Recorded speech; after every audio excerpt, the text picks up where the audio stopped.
Hey there everybody, welcome back down into my little dungeon here for sort of a pre-season Sunday in the Garden update. We're going to start down here in the dungeon, taking a look at what I've got growing at the moment, and start making some plans to move things outside. Like I said, it's pre-season, so I know it's a little bit early, but I'm going to give it a go anyway. Let's get started. I guess first let's look at these peppers I've got under the proper plant lights here, with their kind of off-color spectrum. Spahoot Jalokia Yellow seems to be doing quite well. The aphid wars are still going on, and well, I'm winning the battles, but not necessarily winning the war. This billy goat pepper seems to be surviving the fight though fairly well. Nice healthy leaves even though it's thoroughly infested. Little buggers. I was down here yesterday squishing aphids for a good half hour, but I guess I need to do that on a more regular basis. I will win this war one day. Praying mantis perhaps. Ladybugs weren't quite enough. I need someone more aggressive. Let's look at the rest of these, shall we? As we come into the rest of my little downstairs jungle here.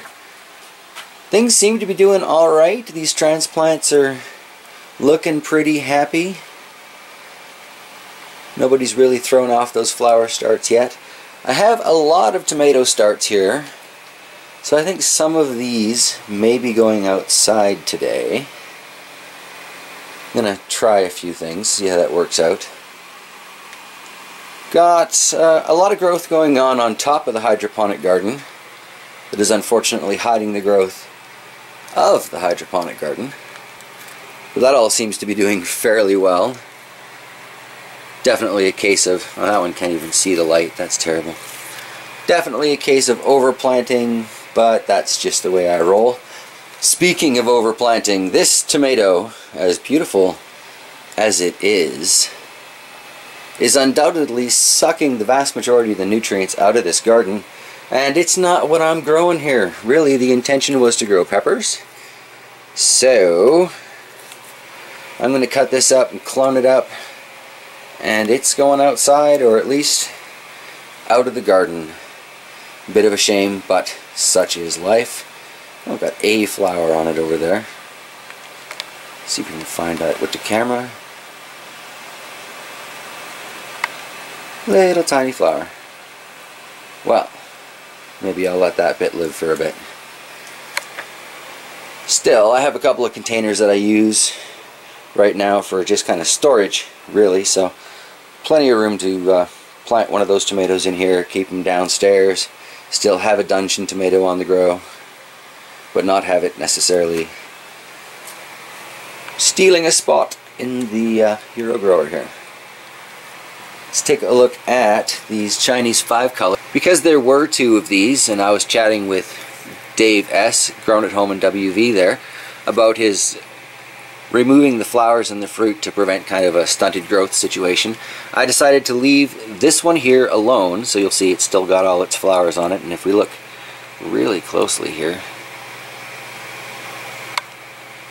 that kind of looks like the beginning of a pepper to me. We'll wait it out, see how that grows, but looking good so far there. I have topped this one once already, and its response was basically just to send out a whole bunch more flower starts for me. Ultimately, it seems to be about the same height as the other one. Maybe a little bit taller before it forked out there. So we'll see. I may or may not cut these flowers off again, just to see if we can get a little more upward growth. I do have a very short season, so yeah, undecided. Those reapers over there that are kind of buried under the light seem to be coming along fairly nicely. Had a hard time getting those started, and they're kind of short compared to everything else because of it. But they're coming along nicely. Got quite a few different varieties of peppers down here that are in flower. The shishito back there should probably have been transplanted a while ago. It kind of looks like it should have been watered a while ago too. I was down here yesterday, it felt fine, I swear. So yeah, lots of things ready to go outside and get hardened off and see how that works out for me. Hopefully they survive that. Part of that process today, though, is going to be some more of these habaneros. I'll choose the 4 nicest looking ones, and they're going to go out. See how they do. Everything on the shelf has been kind of struggling with the aphid wars, but for the most part, they're looking really good. I found that the aphids really enjoyed those eggplants. So they were suffering the most, I'd say, when I came down yesterday on my mad killing spree. But still, I'd have to say these starts are significantly better than last year. There's another billy goat. It's going just buck wild, putting out the flowers, and I'm letting it. So, first time I've ever grown one of these, and so far I've got a couple of them that are being very productive. Looks like it's a good pepper that way. Can't wait to find out how the flavor is. Let's go take a look at the sand dollar upstairs in the studio, because I'm really excited about that. And for those of you who are still watching, after that we'll go check out the seed tape in the gardens and take a look at the fruit and berry trees, bushes, fun stuff like that. Alright. Look at that beautiful sand dollar. That is just blowing me away, blowing me away. Let's take a closer look at it. I've got flowers coming up everywhere. They're not opening yet, but they're starting. There are tons of these little flower starts coming up on the sand dollar, so hopefully I will get a good production from this, even though it's under a shop work light that's totally at the wrong spectrum. It appears to be intense enough to get her done. Alright, let's step outside, shall we? As the wind picks up, of course, because I'm trying to do a little filming in the yard. But here we have the remains of the cardboard cold frame. I think today I am going to plant out, as the glare's in the wrong spot. Yeah, anyway, I think today I'm going to plant out the weary pepper, because it's got a lot of good growth on the inside of it here. This is all new, sun tolerant stuff, so it should be okay. And the sage kind of got cooked yesterday because I left it closed for too long, so I think it's probably good to go otherwise. Only one way to find out, really. And then I may or may not be converting this into a cardboard raised bed, because I'm just not 100% sold on the results with this particular glass. I'd like to get some sort of UV resistant plastic or something that maybe just help things work out a little better. Build a proper wooden frame for it on a nice angle, ventilation, you know, make a proper one. Yeah, be nice, be nice.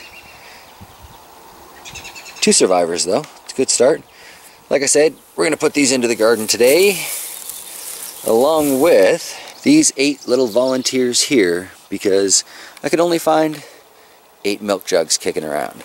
Cut the bottom off of them, stuffed them together, cut the bottom off of them, and basically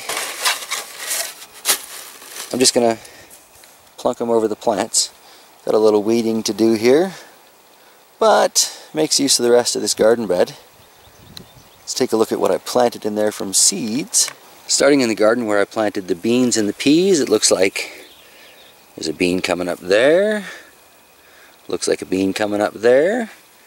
So hopefully a few others will be sprouting up soon. As for the peas, plenty of those coming up.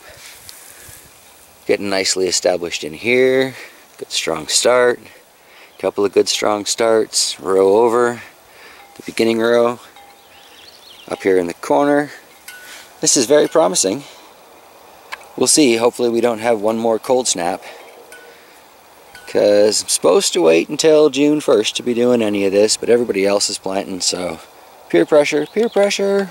Up here in the seed tape garden, I need to go through that previous video and double check where I planted things, but there are a few things that are actually starting to sprout. Got a couple in there. Got one over here. So, there is some hope for this. I was starting to think it was going to be a complete write-off, but just need to have a little bit more patience. Not really a surprise for me. Anywho, today is really about getting these outside, so I need to get on that before the weather changes too much. Alright, quick weeding in this area is good to plant in. Really do need to go through these gardens one year with a screen. It's a delightful assortment of natural stones and such. So yeah, I think I'm going to mix in some of the old mulch and cuttings, bulk up the soil a little bit, and we'll get planting. Sorry about the wind. So a quick look at what I'm planning on doing here is I'm going to put the sage in kind of the no man's land between the peas and the beans and all of the peppers. Then I'm going to put the Weary Weary from the cold frame in the back, the Reaper up front, and 4 of the batch of habaneros sitting on the end here. Now I got to actually plant them, but that'll be seconds from now for you. So the basic plan with these ones that are just coming outside is to just plant them in and then bury one of these milk jugs around it. Hopefully the open top, it shouldn't get too warm in there. The opaque sides, it shouldn't get too much sun damage. It's one of those many, in theory, this'll work. And either way, it's a learning experience. So away we grow. Well, so far this is working fairly well. We've had a couple of gusts of wind. Doesn't look like they want to fly away. Just digging a nice large area, squishing it down. Plants right in the center there. This might even work. And I guess that wraps up planting this bed for this season. We'll see how it does from here, as of course the wind picks up. But, what, 4 rows of peas, 2 rows of beans, a nice sage, some peppers. Could be quite lovely if it all works out. And that leaves us with our 3 tomatoes.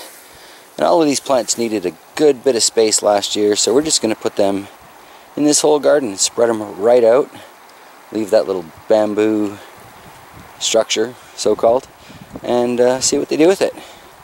Might just be a great year for tomatoes. So what I've got here are 2 unknown soldiers. I have no idea. Labels either fell off of them or I never labeled them in the first place. But these 2 look like they want to be nice sprawling tomatoes. This one here, however, does have a label. It's a Summertime Dwarf Gold cutting. It's just been sitting in some water this whole time. I'm sure it will love being transplanted in the soil. Hopefully it will survive this, but it's going to be interesting. So 3 tomatoes, more or less evenly spaced along 8-foot-ish garden. So hopefully they'll have a lot more room to grow than they did last year. And hopefully I'll get a lot more ripe tomatoes. At the end of the update, we're actually starting to make a little bit of progress in the garden. Got a few peppers out, got a few tomatoes out, got a nice little sage there. Hopefully it will do just fine.